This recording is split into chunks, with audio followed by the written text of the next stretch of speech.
Want to talk হ্যাঁ, I want to talk মুভিটি আজ আমি রিভিউ করব। সো হাই এভরিওয়ান, আসসালামু আলাইকুম। আমি তামান্না ফেরদৌস চলে এসেছি আরটি রিভিউ রুম থেকে। এই মুভিটার নামের মতো মুভিটার ভেতরেও ইংলিশে ভরপুর, অর্থাৎ এখানে হিন্দি ও ইংলিশ দুই ভাষাই ব্যবহার করা হয়েছে।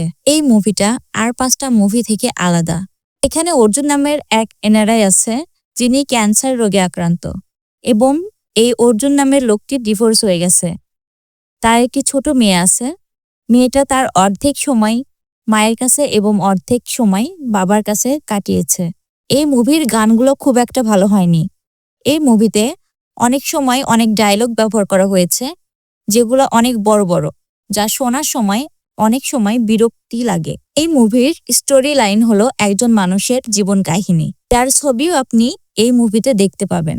এই মুভিতে অভিষেক বচ্চন অনেক ভালো অভিনয় করেছে। এতে ক্যান্সার আক্রান্ত অভিষেক বচ্চন তার অভিনয়টি খুব সুন্দর মতো ফুটিয়ে তুলেছে।